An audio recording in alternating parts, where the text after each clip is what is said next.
시장의 관심이 온통 미국의 인플레에 쏠리고 있습니다. 직접적 계기는 미국의 4월 소비자 물가 상승률이 4.2%로 시장의 예상치를 훌쩍 뛰어넘었기 때문입니다. 그런데 생각해보면 이런 상황이 예상하지 못했던 것들은 아닙니다.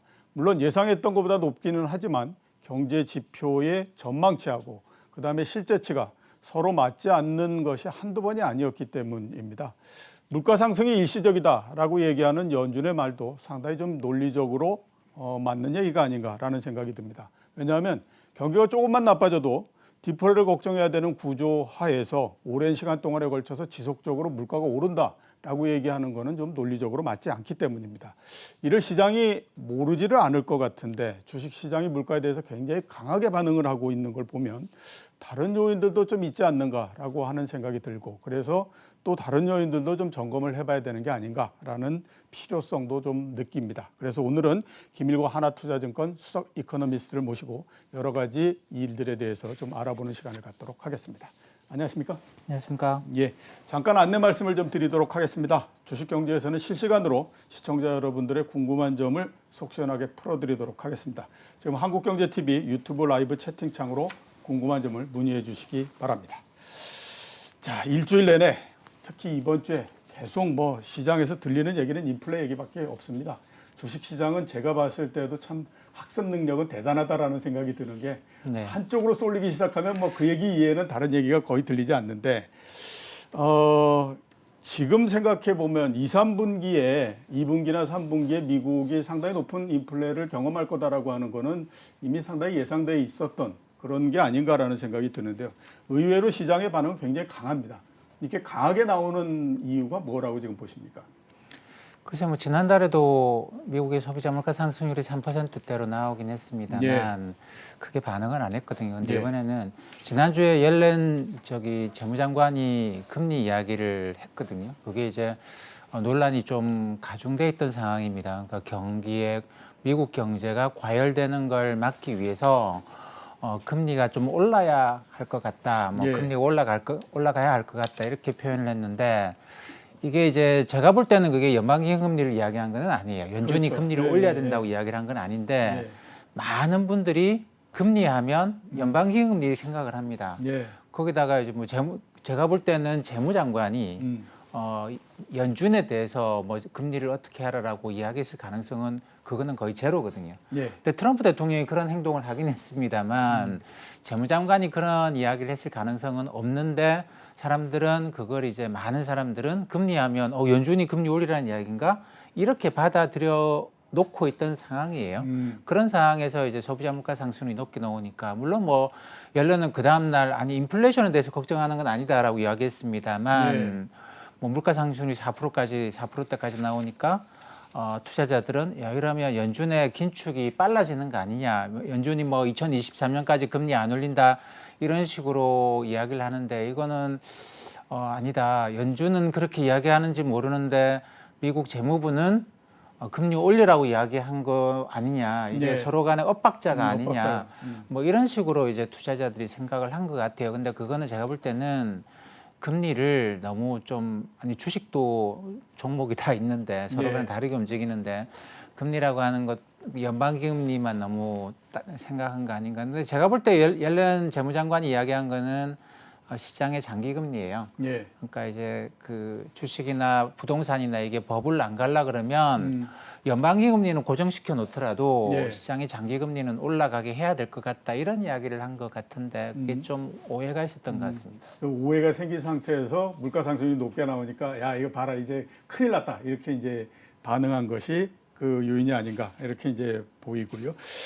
이런 얘기들 많이 그걸 합니다. 작년도에 경제가 굉장히 안 좋은 줄 알고 생산이나 이런 것도 굉장히 많이 줄여놓고 그 다음에 또 투자도 안 해놓고 그런 상태인데 의외로 경기가 굉장히 빠른 속도로서 회복이 되다가 보니까 그동안에는 재고를 막 소진시키면서 대응을 했었는데 이제는 재고의 수준도 굉장히 낮아졌기 때문에 생산을 이렇게 높이고 해야 되는데 아직까지는 작년도에 투자도 안 했고 그래서 병목 현상으로 해서 지금 물가가 계속해서 상승하는 거다.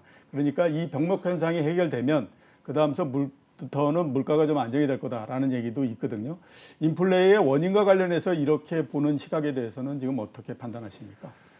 글쎄 인플레이션에 대해서는 뭐 올해 초 작년부터 계속 논란이 있었습니다. 예. 일부에서는 이건 일시적이다. 연준도 지금 그렇게 이야기를 하죠. 근데 예. 제가 이 시간에서 계속 반복적으로 말씀드린 거는 저는 이거는 일시적인 게 아니라고 보는 것이죠. 예. 이게 지속성이 있다고 보기 지속성이 때문에 있다. 인플레이션에 대비한 투자를 하셔야 된다라고 저는 투자자들한테 말씀을 드리는데 예.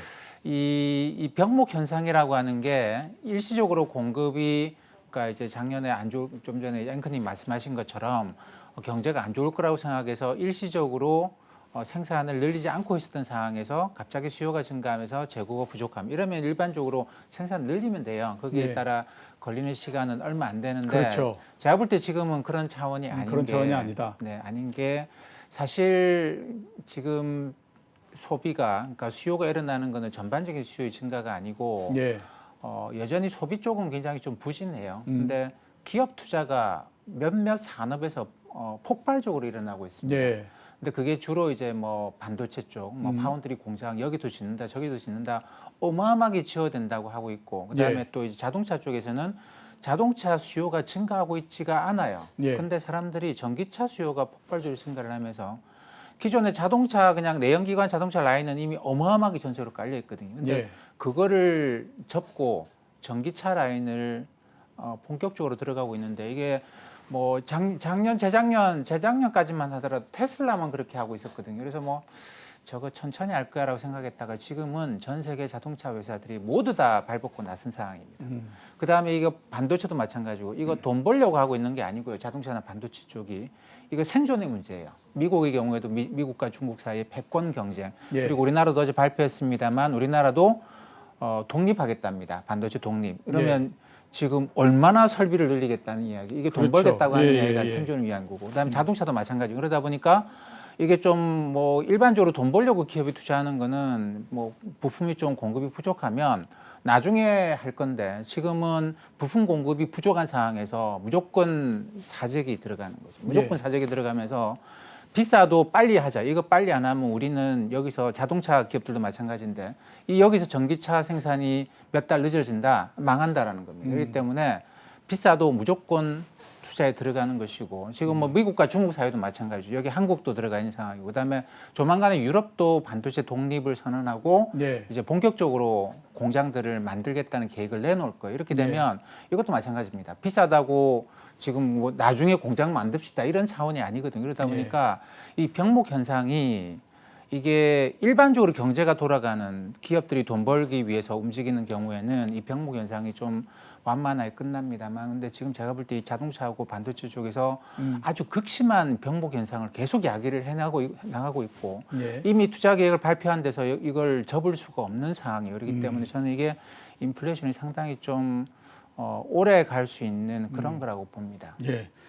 상무님이 말씀하시면서 질문이 들어왔던 두 개를 한꺼번에 해결해 주셨습니다. 하나는 갈라파고스님이 여쭤보신 건데 인플레가 일시적이냐 아니냐라고 하는 건데 말씀하셨을 때 일시적이 아닐 가능성이 있다라고 말씀해 주셨고 그다음에 반도체 투자가 여기저기서 계속해서 증가하고 있는데 어떤 영향을 줄 것 같냐라고 하는 부분에 대해서도 똑같이 말씀을 좀 해 주셨습니다.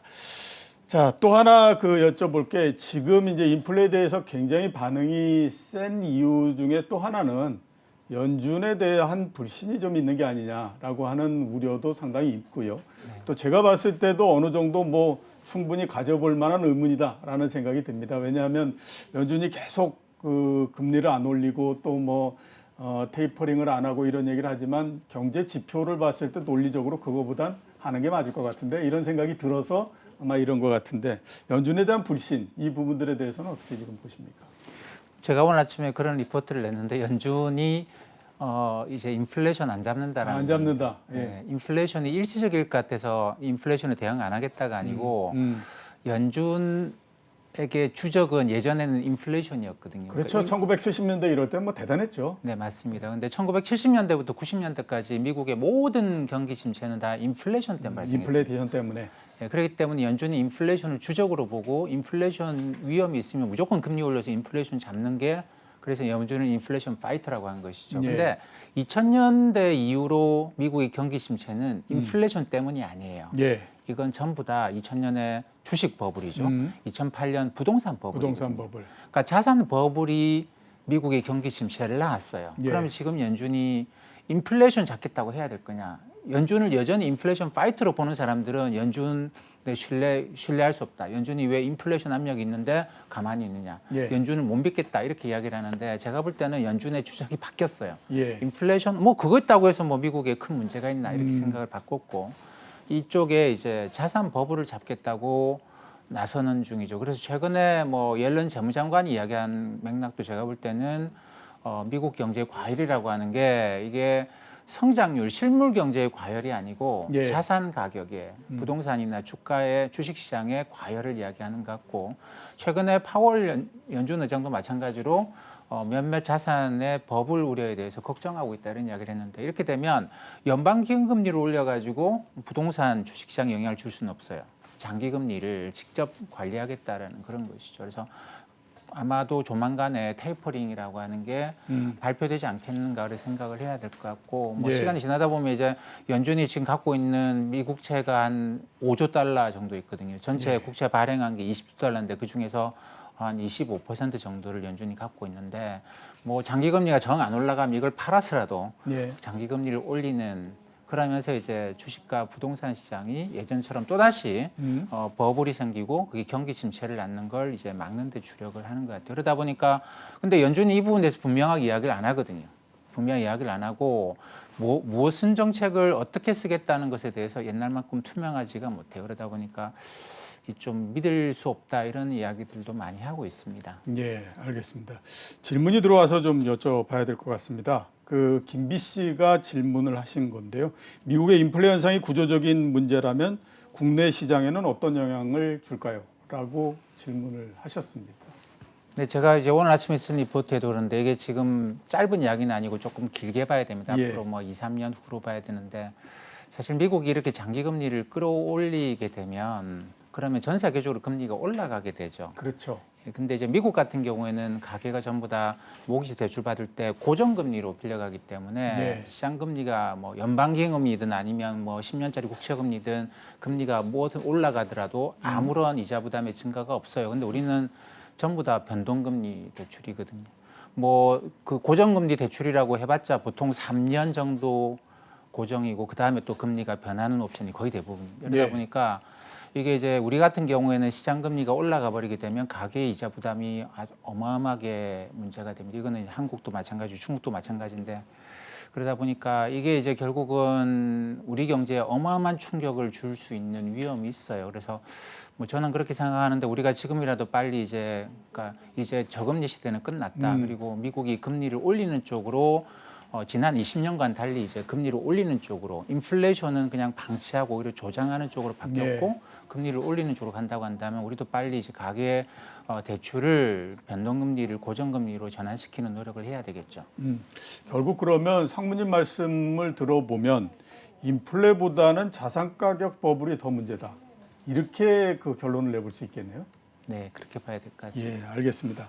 자, 그리고 미국 시장을 한번 좀 여쭤보도록 하겠습니다. 제가 판단했을 때는 인플레에 대한 그 우려, 그 다음에 인플레의 영향력은 이번 주가 극대점이 아닌가라는 생각이 들고요. 뭐 다음 주에도 그래서 인플레 가지고 아마 주식시장이 이걸 가지고 계속 지지고 볶고 해가지고 그것 때문에 주가가 엄청나게 떨어지고 이러는 거는 없을 것 같고 그런 그 상황인데 그러면 미국 시장은 최근에 조금 약해지긴 했었는데 앞으로는 좀 안정이 될까요? 어떻게 보십니까? 미국 시장 전망에 대해서는. 최근에 이제 대두된 게 두 가지라고 봐야 될 것 같습니다. 한 가지는 뭐 인플레이션 때문에 그게 네. 무슨 금리든 연준이 금리를 올리나 안 그러면 테이퍼링을 하나 뭐 이런 걱정이 한 가지가 들어왔고 또 한 가지는 뭐냐면 고용지표 지난 주말에 나온 고용지표죠. 예.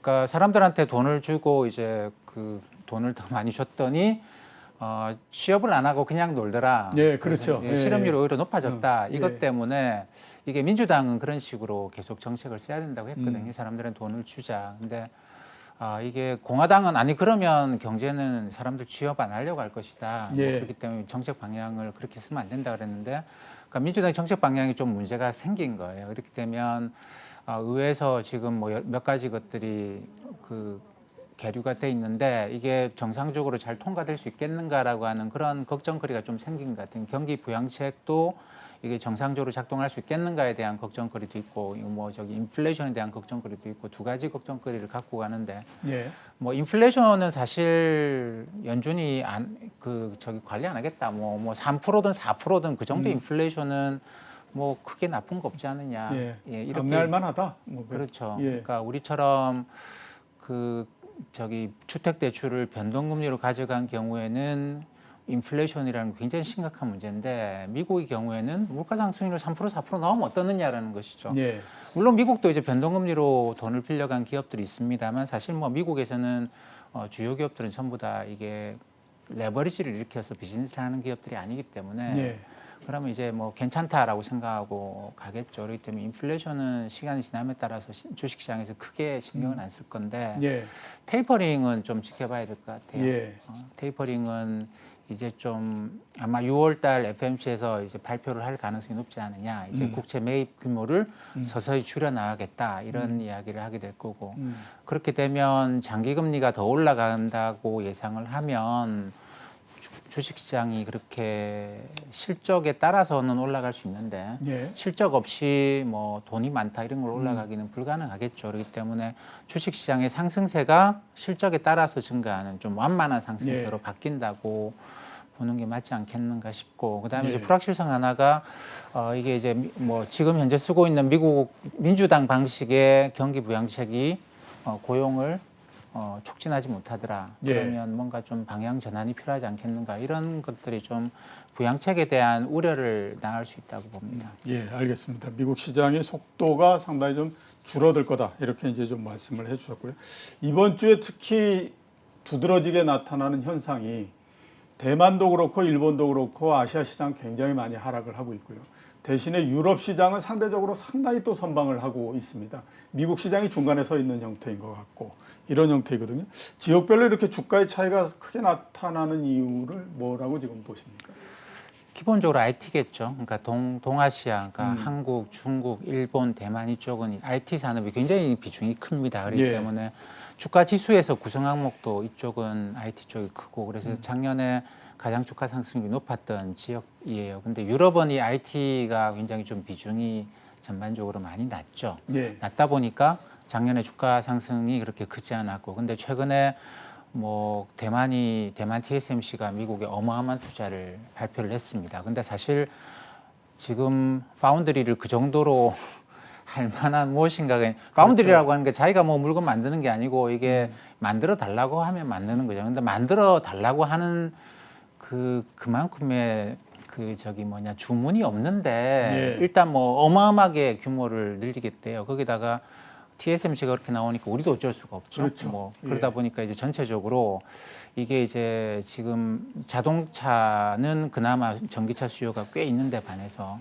이쪽 반도체 쪽은 수요가 없는데, 일단 설비부터 대규모로 늘리는, 그러면 그 설비 투자해가지고 돈을 벌겠느냐라고 하는 그런 걱정이 생깁니다. 이거 전형적인 치킨 게임 양상으로 그렇죠. 가거든요. 예. 그러니까 이미 반도체 쪽에서는 뭐 중국, 한국, 미국, 그다음에 아직 유럽이 끝까지 안 들어갔는데, 예. 이 나라들 중심으로 해서 치킨 게임이 이제 본격적으로, 근데 그것도 어마어마한 규모의 치킨 게임이 이제 시작되고 있는 그런 단계다라고 봐야 될 것 같아요. 그러다 보니까 이게 이쪽 영역에서 투자 심리가 상당히 좀 위축되는, 예. 미국에서도 마찬가지입니다만 반도체 생산과 관련된 기업들의 투자 심리가 최근에 크게 악화되고 있는데, 그 이유는 이 생산에서 치킨 게임 이게 예. 본격화되기 때문인 것 같습니다. 글쎄요, 제가 보기에도 좀 그런 것 같습니다. 510조, 우리나라가 10년 동안 510조를 반도체에 투자하겠다라고 얘기를 했는데, 그러면 반도체 공급 전 세계적으로 어떻게 감당을 할까? 특히 반도체가 과거에도 보면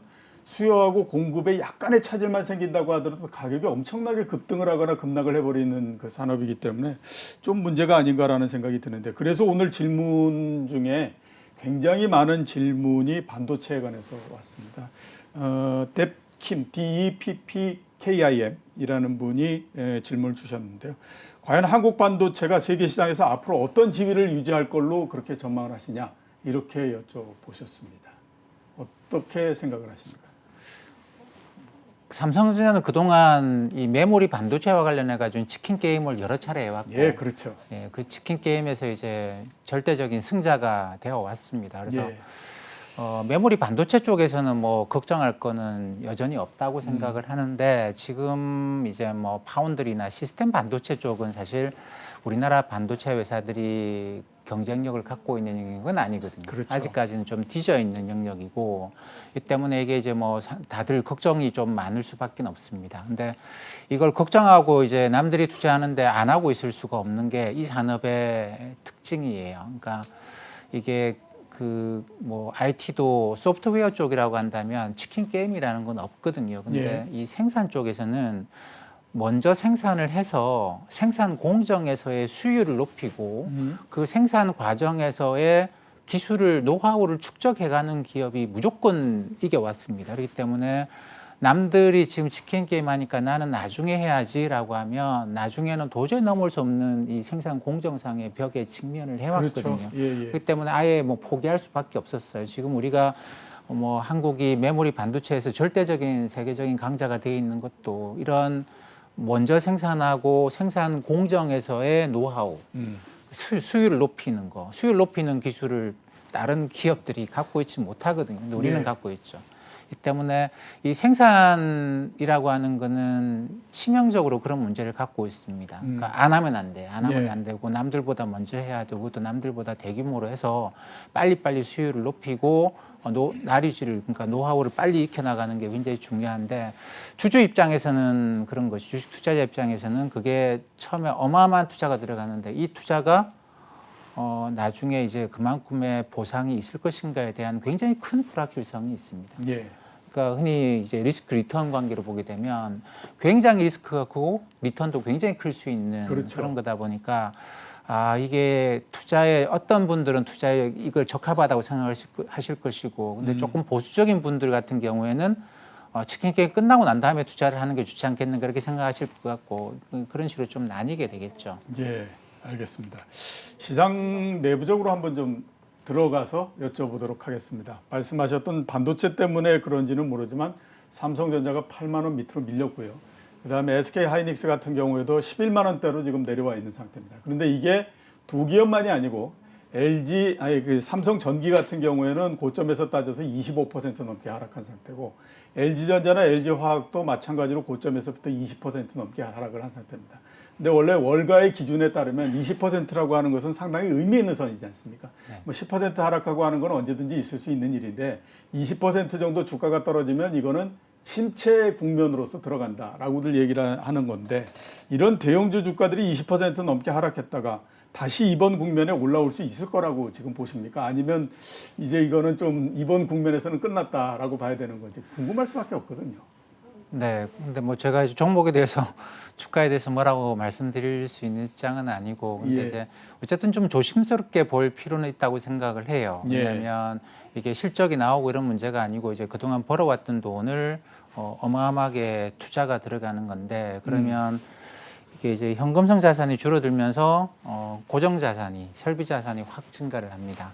그렇기 때문에 이 설비가 그만큼의 이제 돈을 벌어낼 수 있는 수익을 창출할 수 있는 능력이 있느냐 이걸 가지고 또 따져야 되는데 일반적으로 주식 투자자들은 기업의 돈이 설비에 꽉 묶여버리고 이게 몇 년 후에 어떻게 될지 모르는 상황을 그렇게 좋아하지는 않아요. 그보다는 지금 당장 이제 막 돈을 막 버는 거에 투자를 하기를 원하는 것이죠. 주식 투자자들 입장에서는. 그렇기 때문에 이게 뭐 주식 관점에서 보면 주가라는 관점에서 보면 그렇게 좋은 뉴스는 아닌 것 같습니다. 예, 좋은 뉴스는 아니다. 이렇게 말씀해 주시고요. 좀 전에 저희가 시작하기 전에 뉴스를 보니까 4월 달에 외국인들이 순배를 했다고 그러더라고요. 근데 5월 달 들어서는 지금 뭐 엄청난 액수를 매도를 하고 있는 그런 상태입니다. 외국인 매도 어떻게 봐야 될까요? 미국 시장이 흔들려서 그렇습니까? 아니면 뭐 환율 때문에 그렇습니까? 어떻게 봐야 됩니까?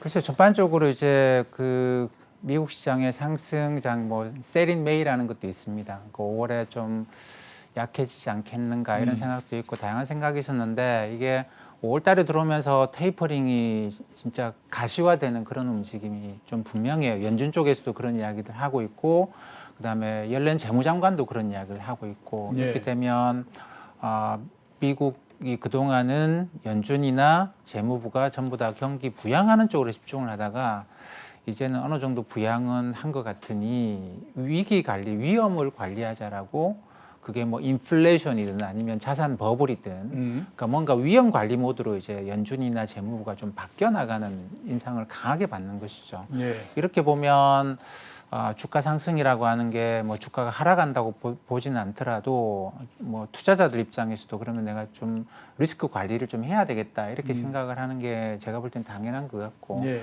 그런 과정에서 전반적으로 좀 리스크 관리를 하고 있는 그런 외국인들도 그런 단계인 것 같습니다. 예. 그러니까 외국인들의 매도도 리스크를 관리하는 차원이다.